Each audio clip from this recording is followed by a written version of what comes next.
Welcome to Tech Right Now, the weekly podcast of the American Conservative. I'm Andrew Day, senior editor of the American Conservative, here with my colleagues Jude Russo, managing editor, and Joseph Addington. What's your title, Joseph? I forgot your new title. Associate editor. Associate editor. So we got three editors today, and we've got a great show today as well with a lot to discuss. We'll start with foreign policy and talk especially about President Trump's growing frustration with Vladimir Putin and his decision to send more weapons to Ukraine. Then we'll discuss the Jeffrey Epstein scandal. Trump is now saying that the scandal is a hoax, a scam perpetrated by the Democratic Party, including crooked Hillary Clinton and Barack Obama. A lot of people are skeptical, and including myself, about that claim. After that, Joseph will tell us about a recent scoop he had regarding race and gender ideology in the federal government, which he wrote about in the article Time for Kennedy to Kill the USPSTF. Joseph, I'm old enough to be your uncle. In fact, you are several years younger than my oldest nephew. So if I could give some friendly avuncular advice, a lot of people are reading your article. A lot of big outlets have been linking to it, which is great. I think even more people would be reading it if you gave it a sexier title than Time to Kill the USPSTF. Like that sounds like a division of the Postal Service or something. So maybe Time to Kill the government's most secretive woke agency or something like that. Actually, let's talk about this first. As you know, I'm in the midst of a big move to DC, and unfortunately, I haven't had time to read this article, which a lot of people are talking about, as I mentioned. So, can you just talk about first what is the USPSTF and why is it time to kill it? Sure. So the USPSTF is the United States Preventive Services Task Force. This is a division of the Department of Health and Human Services. Um, and so, originally this was formed in the 80s as essentially a consultative body. It makes recommendations about what kinds of preventive medicine are ideal for American doctors to use to help ensure, the health of their patients. Um, Relatively unimportant, obscure task force up until the Obama presidency. During the Obama presidency, the Affordable Care Act passed that gave its recommendations statutory force. All of the recommendations that are given an A or a B by the U.S. Preventive Services Task Force are required by insurers to be covered in their plans. Most of this is things like cancer screenings, but the most controversial is PrEP, which is a essentially an HIV prophylactic. So pills you can take to prevent you from getting HIV, and this is almost exclusively used by sexually active gay men. So there have been a lot of Christian organizations that have argued, and there was just in fact a lawsuit recently over this past term for the Supreme Court over whether this essentially amounted to forcing especially religious employers to subsidize the lifestyle a lifestyle to which they have religious objections. The government the Supreme Court has not been receptive to that argument, but that's probably what this task force is most notable for. It's their recommendation that makes that required for insurers to cover. Um, the one thing that hasn't had a lot of attention or any attention before I wrote my article, as far as I know, as far as I could find, is that since the Biden administration, the USPSTF has also been engaged in a project of turning itself into what it calls, essentially an arm of medical equity, which is essentially, promoting left-wing race and gender theory in medicine. And so, what does that consist of? It consists of obnoxious but relatively harmless in the abstract things like replacing language and terminology. So, for example, in a document about cervical cancer prevention, the USPSTF refers to women as individuals with cervixes instead of women. Um, but there's also some more sinister components to it as well. For example, the USPSTF promises to prioritize uh, topics of research for preventive medicine that are of interest to racial and sexual minorities, which in practice means turning over the agenda of the USPSTF to ideological activist groups. Uh, Similarly, they also promise to essentially turn their research over to review by some of these affected groups when it relates to them. So, especially, they specifically called this out for anything that has to do with gender. Turning essentially USPSTF research once they've convened a task force and done research on a topic, turn it over to the transgender medical lobby for review and comment. And you can be sure that they're going to essentially incorporate these ideological recommendations into their own recommendations, which then carry the force of law under the Affordable Care Act. So they released two of these reports, one for race and the other for gender and sexuality in 2021. In 2024, they released uh, a comprehensive report about the USPSTF and medical equity, essentially laying out a comprehensive plan for how they're going to incorporate all of these into every aspect of their research and recommendation process.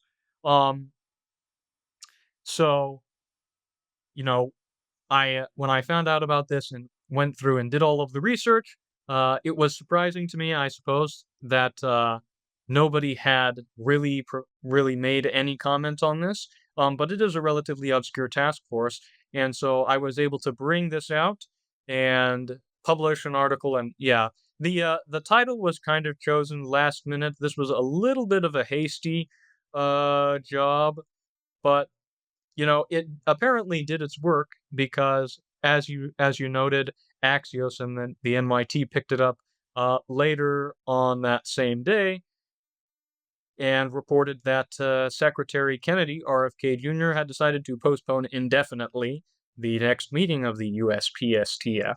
So it looks like there is motion going on inside the Department of Health and Human Services to substantially revise the function of this task force and hopefully eliminate a lot of that ideological nonsense that has been festering in there since at least the Biden administration.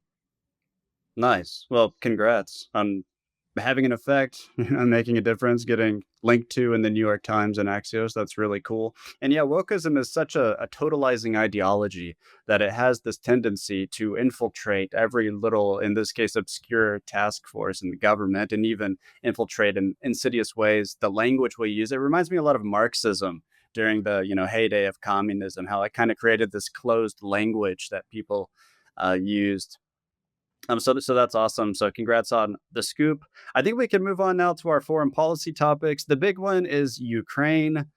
People are talking a lot about Russia, Ukraine right now because this week, starting last week, but kind of accelerating this week, we're seeing the latest phase in Donald Trump's uh, reorientation toward the Russia-Ukraine war and toward Volodymyr Zelensky and Vladimir Putin. In the early stages of the Trump administration, the second term, he was, very critical of Zelensky, seemed to regard him as ungrateful and presumptuous and entitled in his expectations of continued indefinite U.S. military support.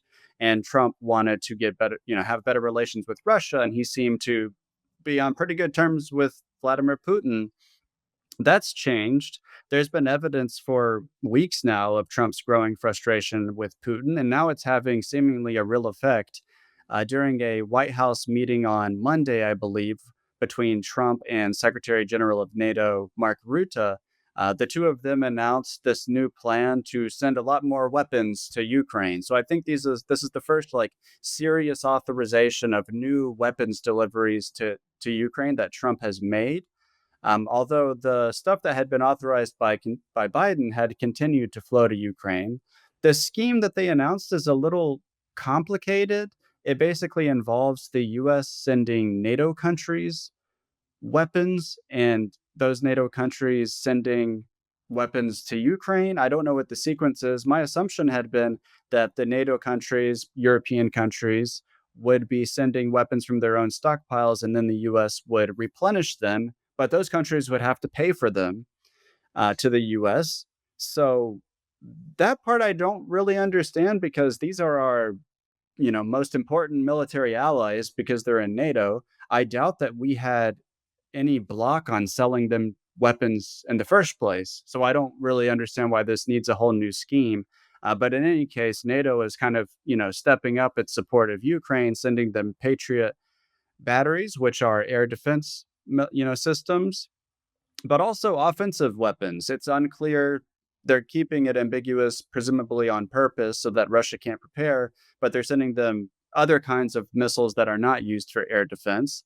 In fact, the Financial Times reported, and the Washington Post, David Ignatius there has confirmed this reporting that Trump in a phone call with Zelensky earlier this month had encouraged Zelensky to strike Russia deep inside Russia.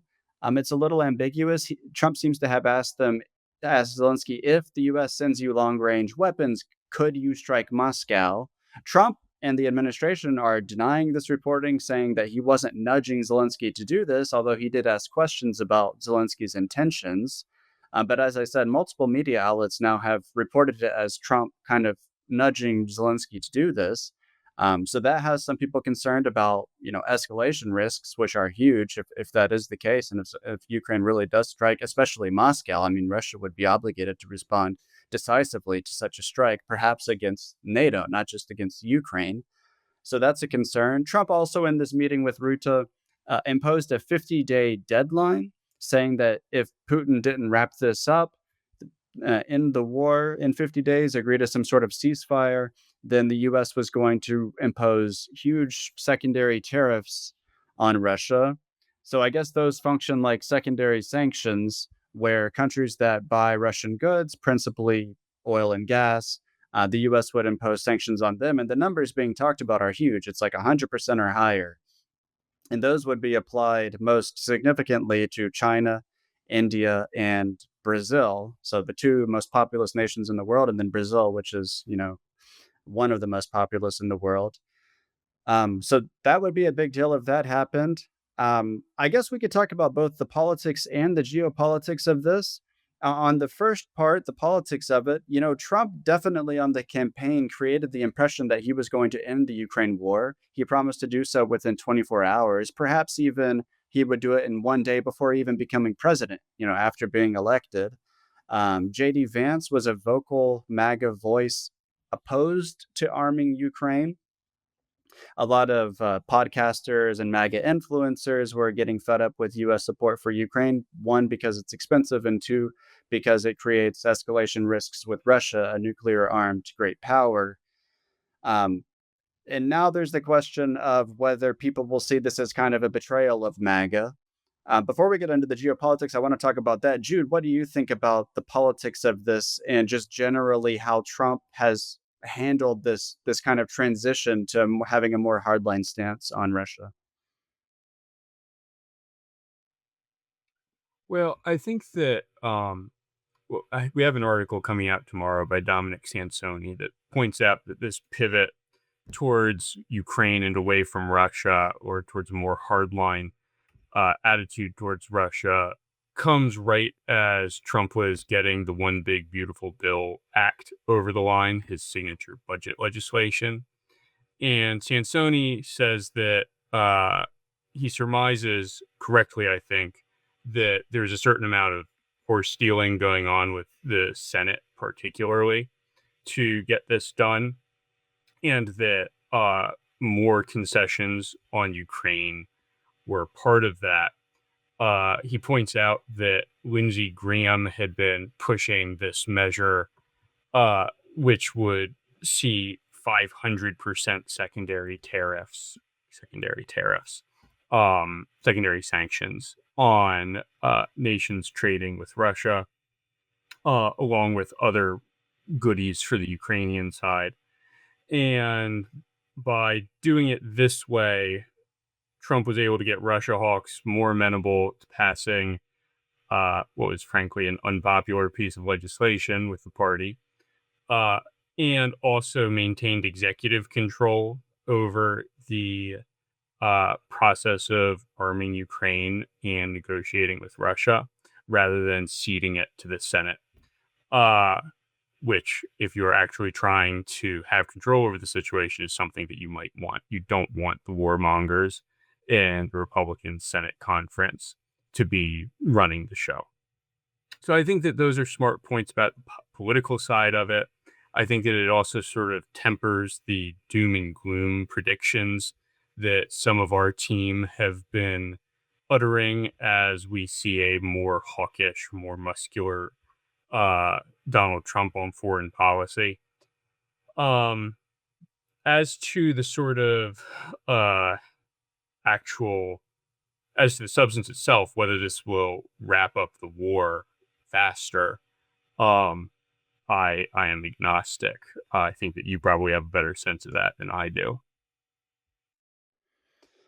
Yeah, I mean, my sense of it is that it probably won't. I could talk about it in more detail after I give it to Joseph to give his thoughts. That's an interesting point that you mentioned about this potential deal making going on behind the scenes with Congress, because Republican lawmakers like Lindsey Graham and other Russia hawks have been pushing for a new sweeping sanctions package. They're talking about like 500%, economic penalties, tariffs, I guess, on trading partners of Russia, which is really, if that went through, that would really, tick off India, an ostensible partner of the U.S., and would probably have, negative economic repercussions in America. And so, Trump's administration has been hesitant about doing that. Rubio has been saying that they would kind of lose leverage if they did that because now they can kind of have that card to play in the future if needed. So the moment you use it, you kind of lose the leverage. But Trump in his meeting with Rutte gave the impression that he's now prepared to take, that approach.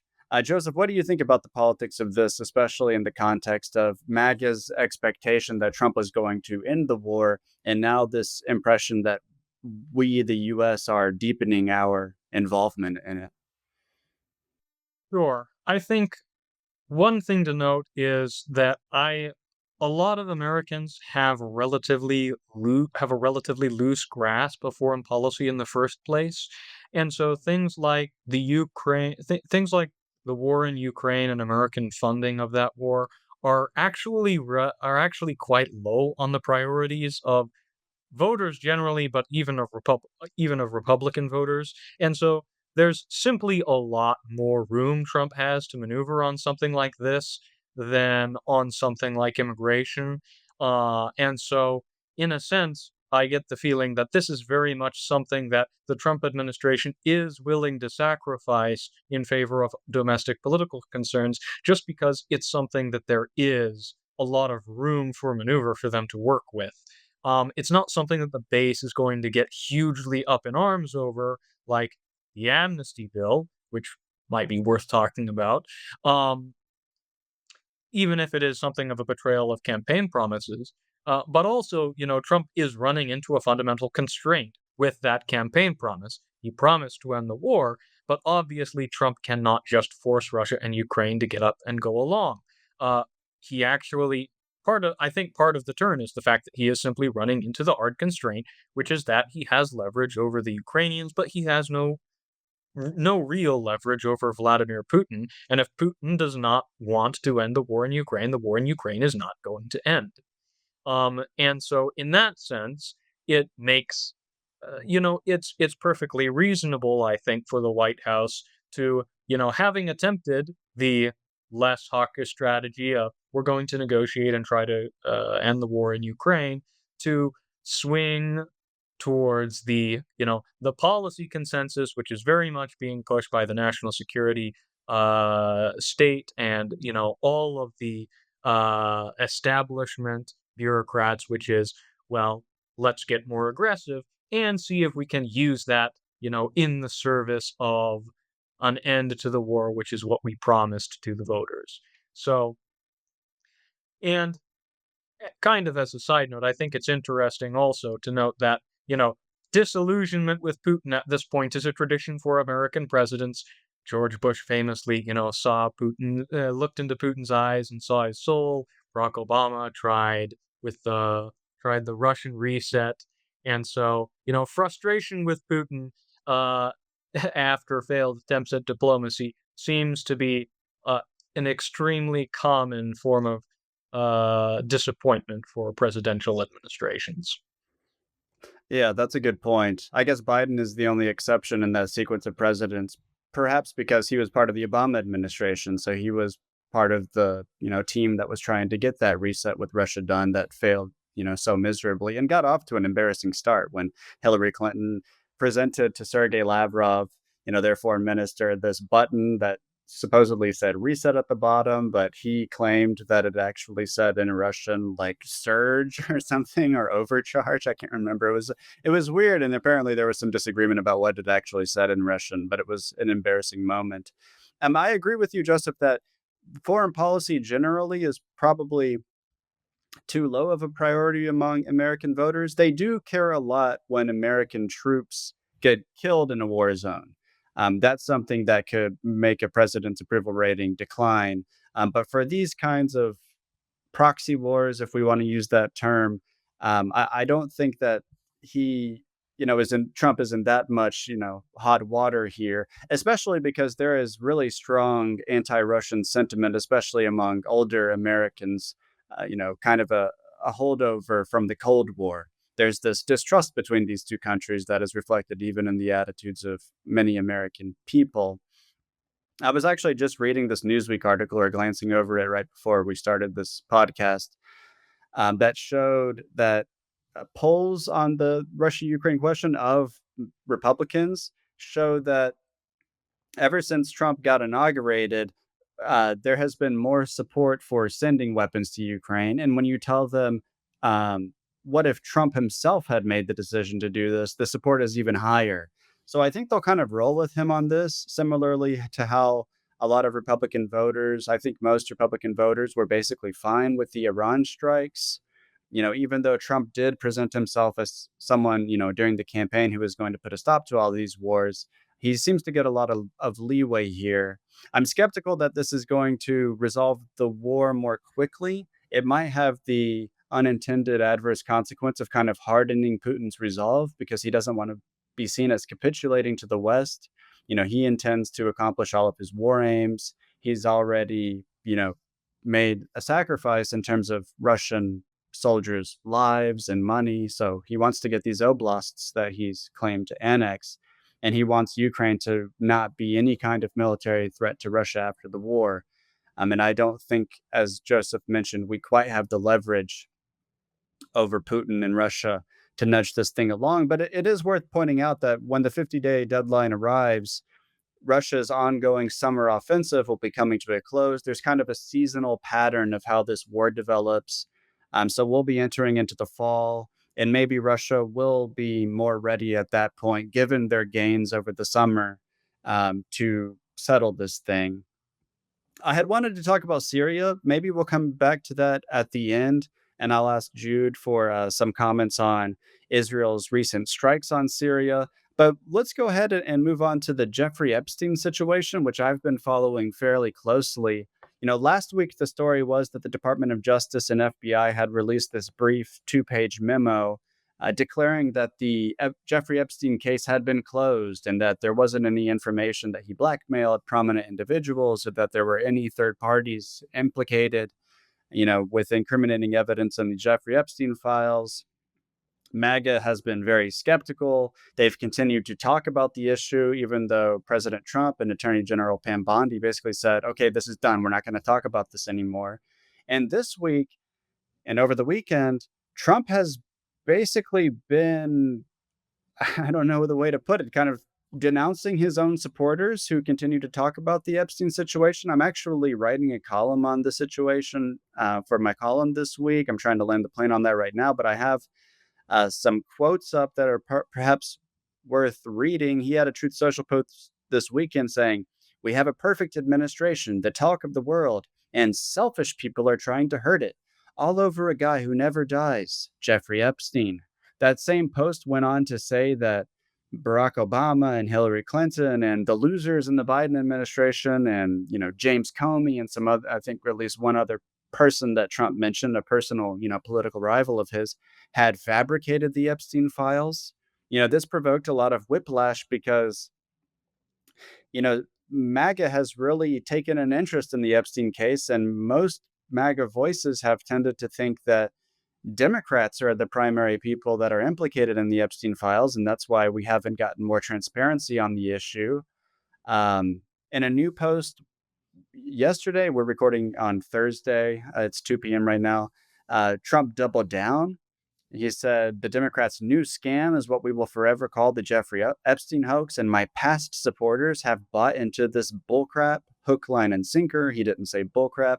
He denigrated those so called past supporters as weaklings who advance a Democratic agenda. And he even said, "I don't want their support anymore." And then in an Oval Office meeting, he keeps getting asked about this, even though he's obviously trying to squash the whole scandal. In an Oval Office meeting, he said that stupid Republicans and foolish Republicans had fallen for this hoax. I was just talking about how I don't think the Ukraine pivot is going to hurt him that much, if at all. It might actually even help him because it'll make, independents and Democrats more, warm, maybe not toward him personally, but toward his policy. But I feel very differently about the Epstein situation. This is like the first sustained MAGA civil war.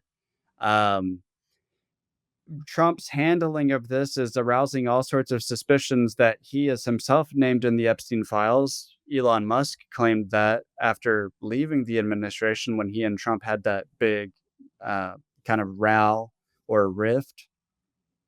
And it seems to not be working. I mean, there's a CNN poll that showed that only 4% of Republicans say that they are satisfied with the amount of information that the Trump administration has released on Epstein. Four, like, 4%, that's all.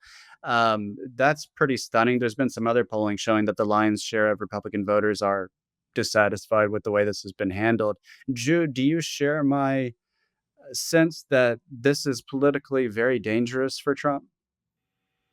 Not at all. Uh, Oh, good. We can Trump's debate it approval, then.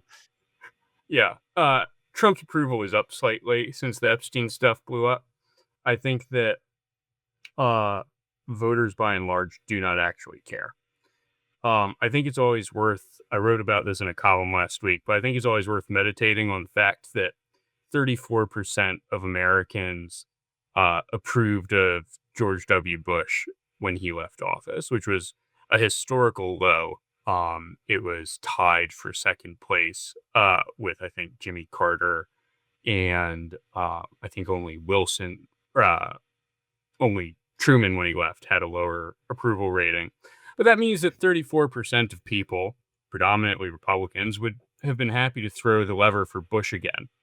I think that we can take that to mean that 34% of the American people are going to just support the Republican leader, irrespective of who he is, as long as he's the leader, and especially if he's winning, right? I think that that is what is properly regarded as the base. I think that they do have some preferences, and those matter particularly when the party is deciding on new leadership. But I don't think they care about the Epstein stuff. I think that there's a group of weirdos who care about various policies, various disaffected Pat Buchanan voters and Ron Paul voters, who are actually invested in the stopping wars, are invested in trade rebalance, are invested in debt cutting. Yeah, but I don't think that they're actually the majority of his supporters.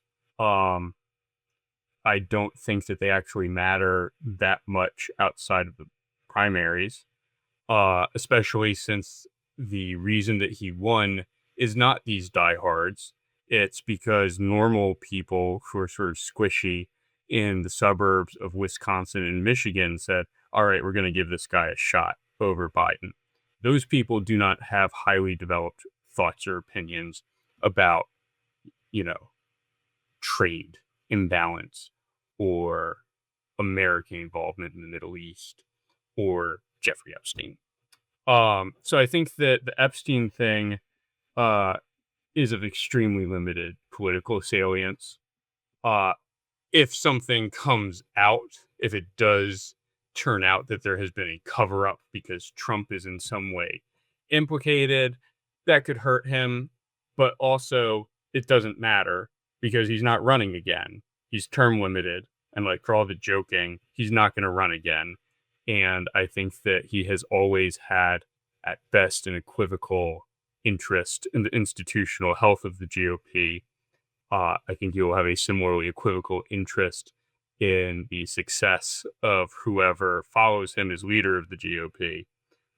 So I think that the Epstein stuff both is of limited interest to voters, and even if it were Watergate, Whitewater, Abu Ghraib 2, it wouldn't matter because he's not running again.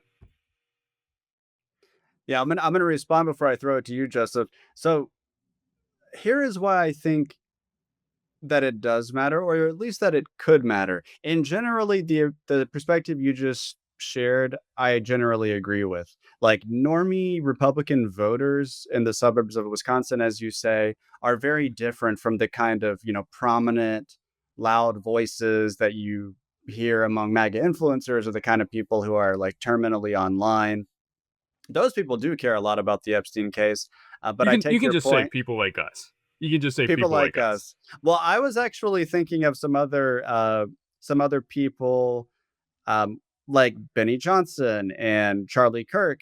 And what's interesting to me is those kinds of people basically just repeat Trump's talking points. They clearly feel it's within their interest to stay on Trump's good side, but they're having trouble walking away from this. Benny Johnson, even, he's like the main person who, will never cross Trump. He'll like water down all of his principles as needed. Sorry to any listeners who like him.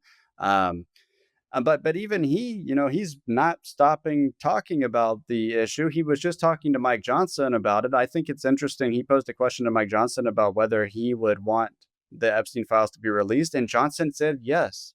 And that indicates to me that Johnson is looking at the polls a bit differently than you are, and kind of sensing that maybe this is something that he shouldn't participate in, this apparent cover up. And he said, he trusts the American people with this information, and he doesn't see any reason to keep it private. Found that interesting. Charlie Kirk, he came out and said that he was going to stop talking about Epstein, after Trump and other admin officials said that people should stop talking about it. And then he had to recant after he got all of this pushback from his own listeners and say, actually, I am going to talk about Epstein. This is still important. That shows me that these kinds of people, their audiences care about the issue. And I'll note, I think the main reason this is so dangerous, at least potentially for Trump, is that the same symbolic significance of the Epstein situation basically pertains to, in the most lurid version of the alleged conspiracy, there's this idea that like a network of transnational shadowy elites are making backroom deals, and also in the process they are victimizing like working class girls, right? So this has a potential to kind of penetrate and pierce the Trump mystique if people start to think that he was like a participant in that network at some level. And again, I said his handling of this has aroused suspicions about his own previous relationship with Jeffrey Epstein. They were friends, but it seems like they had a falling out before Epstein's criminal issues began, which a lot of people didn't start the relationship with Epstein until after he was convicted in back in 2007, 2008, I believe. So that's what I think the danger is. And as far as how it doesn't matter because Trump isn't running for reelection, I do think it matters for JD Vance. Like this puts him in an awkward situation. He's one of the MAGA voices who has been calling for the Epstein list to be released, including very recently on Theo Vaughn's podcast. And it also could matter in the sense that if Trump's numbers do get as low as you just mentioned, as Bush's did, and I think Bush actually dipped into the 20s, but then he enjoyed a little bump before he left office. I could be mistaken, but that's my memory. If Trump Often happens for outgoing presidents. People are like, "Oh, he's leaving. Like, he wasn't Yeah, that bad, I guess." right. Um, so if Trump got down to the 30s, I think that, you know, a lot of Republican lawmakers in Congress would be less afraid to cross him, less afraid to vote no on a bill that he was promoting because, they've historically been very scared of Trump because of his intense hold over Republican voters. I'll give you a chance to just respond. I'm curious how you would respond to my repost to you before I go to Joseph. Yeah. So I think that uh part of the appeal of Donald Trump from the get-go has been that he's kind of sleazy. Uh he owned the Miss Universe competition. He appeared in Playboy. Everybody remembers the Access Hollywood tapes that were supposed to be the October surprise that got Hillary Clinton over the line. I don't think the American people care that much. Uh I don't think that uh really the Epstein revelation, unless it were really foul or something really unexpected, like it turns out Donald Trump's gay. Like, okay, that changes his image. That could have some sort of effect. Um, but I don't think that you know, Donald Trump having sex with underage girls would actually really move the needle that much personally. So that's one that's one element of it. The as to, Mike Johnson going on Benny Johnson and saying, "Oh yeah, we got to get the Epstein files out." Of course he's going to say that. It's audience capture. The reason that Mike Johnson has a job right now is that he tells whoever he's in a room with what they want to hear at a given point.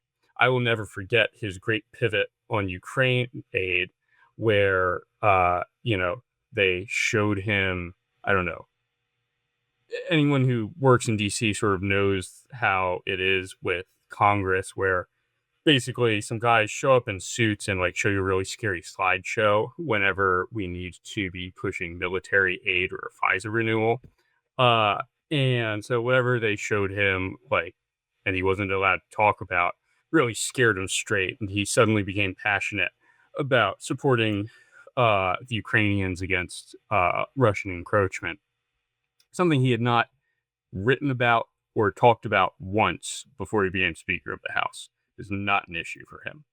Uh, so, if he goes on Benny Johnson, does he want, 100,000 Benny Johnson devotees crawling up his uh, egress because he doesn't stick to the Benny Johnson line, or is he just going to say whatever it takes to keep the people that he's talking to happy? I think that Mike Johnson is more the second type of guy than the first type of guy. Um, I perhaps I am wrong. I'm sort of agnostic about the underlying Epstein stuff because I tend to think that the government is very bad at doing things, and that keeping things secret is no different from the other things that it does. And so, if there was anything actually interesting in here, it probably would have gotten out by now. Um, Especially if it is something that Trump is now trying to cover up, right? Like, are you telling me that there's no disgruntled career employee in DOJ who wouldn't run to the Daily Beast or, like, God forbid, an actual media outlet with this? If it were real, I find that very difficult to believe.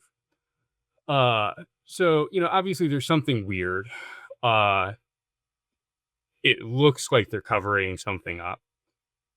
In fairness, I'm not sure that the government telling the truth would look different from an incompetent cover up. Um, but there's definitely something goofy going on. Um, it's not clear to me that there's anything actually incriminating happening. And I sort of stand by my prior statement, which is, weirdos, people like us care about this. Um, I think that the American people mostly care about whether there's going to be a recession or whether inflation is going to tick back up.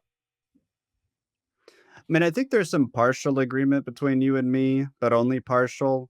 I'm skeptical that there's such thing as an Epstein client list, for example. Like, I don't think they're hiding that. I don't think Epstein. I don't even know what that refers to. Like, what kind of clients are we talking about here? I don't think he kept a list of a convenient list of every single person who was implicated in some criminal conspiracy. I don't even really like the terminology of like the Epstein files, although it can be useful when discussing this subject. Like, the government has a bunch of depositions, they have a bunch of like open source information that they've compiled, and they almost certainly, actually, I will say virtually certainly, do have some non-public information about other associates of Epstein and stuff, and how often he met with them, etc. And what this whole thing was about. But you know, and another thing we partially agree on is I think that probably Trump didn't do anything that if we learned it would like shock our conscience or something. Like, I'm skeptical that he engaged in any criminal activity with Epstein. I don't think he slept with underage girls, actually. And so I think he should just come clean. Like, he obviously, they were friends and they did things that New York City playboys did decades before the Me Too movement, and probably a lot of that stuff was unsavory and sometimes misogynistic. But it's, let's be honest, would any of us be surprised to learn? And I think, he's got this sort of Damocles hanging over his head, and he could take it down on his own terms and kind of come clean about the nature of his relationship with Epstein. They did legitimately have a falling out before Epstein was arrested in the mid 2000s. So I don't think it would play that poorly for them. I do think that there's a lot. I don't really understand why they even released this memo or declared the case closed in this way, because there are a lot of unanswered questions, like, how did Epstein get his money? He was a multi-billionaire with unclear professional achievements, right? Like, no investigation can be considered closed until we know where he got his money, or what sort of ties to foreign intelligence or American intelligence did he have? Or can we see can the Trump administration address that issue, in a convincing way? It might be impossible for them to. Um, I don't What do you know, make but what do you make of, if anything, Trump saying that the Epstein stuff might get folded into a special prosecutor going after the Hunter Biden laptop stuff and the Crossfire Hurricane Russiagate stuff? I mean, to me, it shows that he is feeling the heat a little bit and is trying to find the right sequence of words to make the heat cool down. And so he threw out this idea of a special prosecutor. Um, that Which is also, ridiculous. I have never heard of a president calling for a special prosecutor on his own business.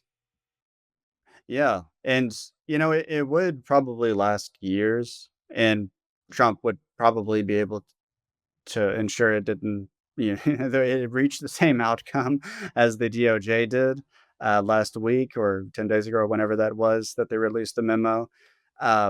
So I'm more interested in it as a rhetorical matter. I think Trump is kind of searching for something to say here. I think the rhetoric of denouncing his own supporters as morons, basically, and saying that the Democrats invented the Epstein files is not the right way to go rhetorically. And also, just comparing it to the Russia collusion hoax seems ill-advised, because, that I do think that that basically was a hoax, but Trump was implicated in the imagined conspiracy. And so it kind of implies that he's implicated in the Epstein conspiracy, and that's why he wants to present it as a hoax. But I don't think this one is a hoax. It's exaggerated by conspiratorial people. Obviously, it's been grafted onto this very conspiratorial worldview about like a global network of elite pedophiles, right? Um, but Joseph, uh, I'd be curious what you would say. Who do you agree with between me and Jude on the political risks here, and why? I have to agree with Jude. I don't really think that there's much deep political risk to Trump. I think the political risk is relatively limited. Um, as far as it goes, I did some more reading because I'm not really a conspiracy theory guy, so I hadn't read that much about Epstein. Did some more reading about it since last week when we last talked about it, and I think you know I have to say, I think the main problem is just the administration seized on something that was popular online and overpromised, and then completely botched, uh, the handling of, when it turned out that there wasn't actually much to offer. The Epstein files, such as they were in the hands of the Biden administration for years. So it's not like Democrats were suppressing this per se. Were inventing this, because if they wanted to invent something and drag it out, then they absolutely could have when they had it, in their hands. They could have published salacious things, come out with some kind of FBI report, and they didn't do anything with it. Um, in reality, probably what there probably are some links between Epstein and intelligence services, which the government can't release without great embarrassment. And much of the other documents of other people who are implicated have probably been either they weren't found, or they were destroyed or tampered with, or they're subject to seal for intelligence purposes. Um, and so the Trump administration, by the time they got their hands on these things, found out that actually there's just not a lot there for them to go off of. Uh, and so, once you find that kind of thing out, then it's your responsibility to try to, act responsibly towards the public. And instead, they released a nonsensical memo and Trump denounced his supporters. Entirely bad way to go about it, and there are obviously much more productive ways. I still think there's something sketchy uh, with the Epstein files. I doubt that it's as big as a lot of conspiracy theorists go, but I also doubt that there's much political fallout. And as far as, in the grand scale of things, as much as people like to focus on salacious stories about elite pedophiles and corruption, when you look at other, potentially comparable things, you can look at the grooming gang scandal in the UK. Like, this was the government covering, police and social workers covering up the rapes of, hundreds of thousands of British girls. Uh, that's like the kind of thing that has real stakes in society. The Epstein files, in comparison, while they make a good story for podcasters to talk about, are relatively small in impact. Um, so that would be my summation of the argument, I suppose. Yeah, that makes sense. I mean, I think that the Epstein story, is potentially very significant.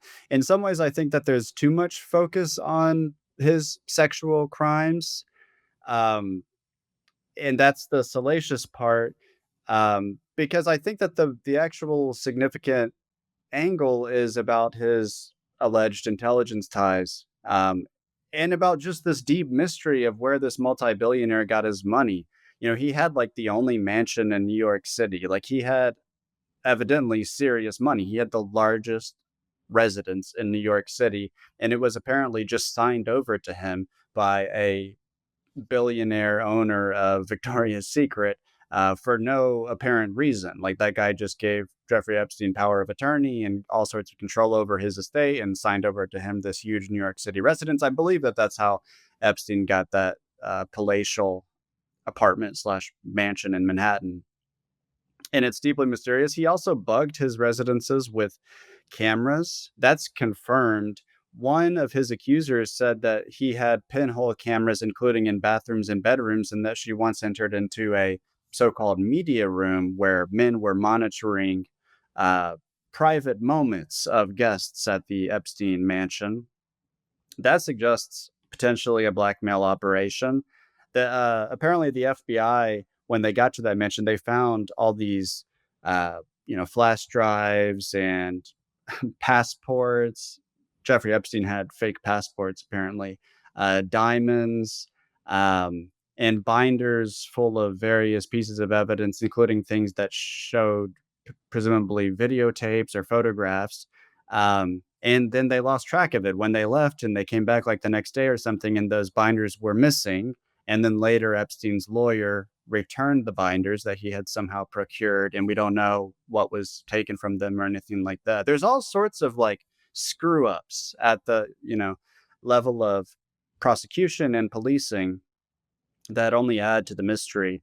I think we need to move on. I do want to hear, Jude, can you just briefly describe what is going on with Israel and Syria and why Americans should care about it? I'll start with the last part first. Americans shouldn't need to care, but they have to care because we have roughly 2,000 troops deployed in the theater that we will admit to, because when pressed, DoD has a way of finding more troops that we had forgotten about who are in the area. Um, so that's sort of the most pressing reason that the Americans should care. What's happening? So Syria, like every other miserable Arab-speaking republic in the Middle East, has tons of religious and ethnic minorities, all of whom hate each other.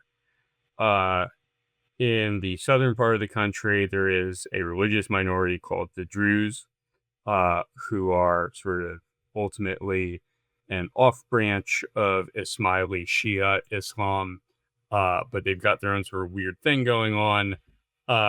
They're not very popular with the Sunni Bedouins who live down there. Um, During the Assad era, uh, because Assad was a secularist dictator who was not a very nice man, everybody sort of got along because he was forcing them to and kicking butts when they didn't get along, analogous to the case in Saddam's Iraq.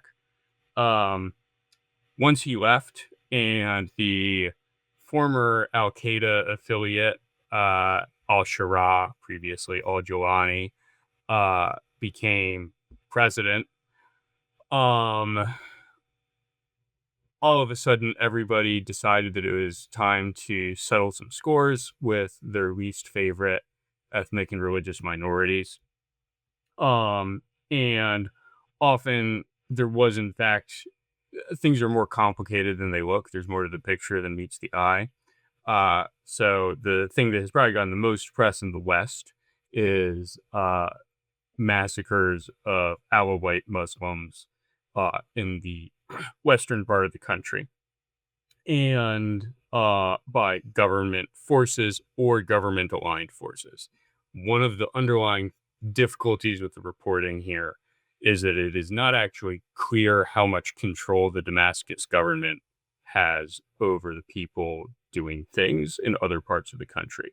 So all of the reports on the massacres are, say, pro-government militias or government-aligned militias, which doesn't actually mean regular army.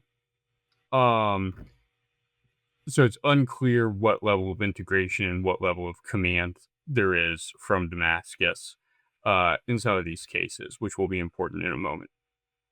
The so but in the case of the Alawites, they were heavily supported the Assad government. They armed themselves following the collapse of the Assad government. Did not get along with the militias that were calling themselves the government following, and including, conducting some ambushes on militias. And so that sort of kicked off this horrific set of massacres in that part of the country. So it's one of these things where, well, there's never a good excuse for going around massacring people. But also it's not just like people wandered into town one day and said, I'm going to, kill some folks for no particular reason. So in the case of the Druze, or in the southern part of the country, the thing that led allegedly to Israel conducting airstrikes against the Damascus government yesterday. There is a religious minority in the south. They're called the Druze. They're monotheistic. They don't get along with the Sunni Bedouins. A Sunni Bedouin allegedly robbed and assaulted a Druze merchant. There was fighting and some rioting between the two groups. There was armed retaliation. The Damascus government said, okay, this is bad. We're going to send forces into the relevant area to impose peace. some amount of those forces, as I said, whether it's regular army or militias, is a little bit unclear from the Western and the Turkish reporting. Took this as open season on the Druze, started doing various horrific things to them, and Israel, in notional response to this, lobbed a bunch of missiles at the Syrian headquarters, military headquarters, and the environment.